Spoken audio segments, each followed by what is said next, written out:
चला तर हा लुक मी कसा रेडी केला आहे ते बघूया।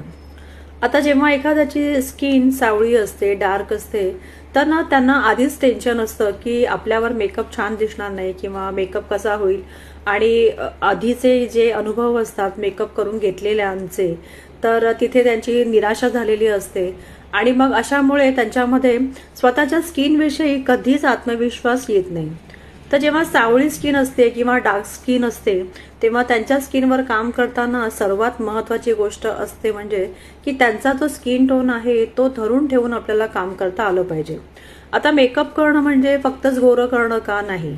तर एखाद्या व्यक्तीचे जे जसे फीचर्स आहेत त्यांना त्याच्यामधून अधिक सुंदर कसं दाखवता येईल हे आपलं मेकअपचं काम आहे किंवा कौशल्य आहे असं म्हणू शकतो। तर या क्लायंटला आता जेव्हा आमची भेट झाली आणि जेव्हा तिला मेकअप करून घ्यायचा होता, तेव्हा एक तिचं जे काही ड्रेसेस होते तर ते तिने दाखवल्यानंतर ती मला म्हणाली की मला फर्स्ट ट्राय करायचं आहे before I go into for any heavy function किंवा कुठलाही हेवी कॉस्ट्यूम घालून रेडी होण्याच्या आधी मला एक लुक माझा करून बघायचा आहे, तो आवडला तर मी पुढच्या वेळेला तुमच्याकडून मेकअप नक्कीच करून घेईन। तर असं म्हणायला हरकत नाही की असे बरेच क्लायंट आम्हाला भेटतात जे आम्हाला असे वरचेवर चॅलेंजेस देत असतात आणि ते सांगत असतात की मेकअप आम्ही करून घेतलेला आहे पण कधी आवडला नाही आहे, त्याच्यामुळे मेकअपची भीती बसलेली आहे।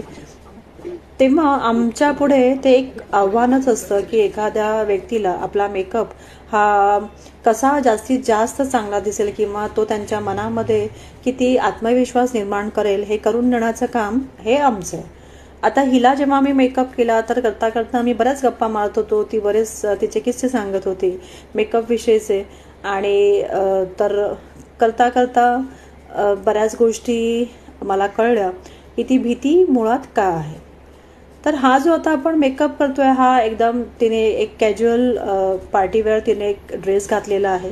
आणि त्याच्यासाठी तिला मी रेडी केलं आणि ते तुम्ही करताना बघू शकता की ओव्हरऑल जो काही लुक आहे हा जेवढा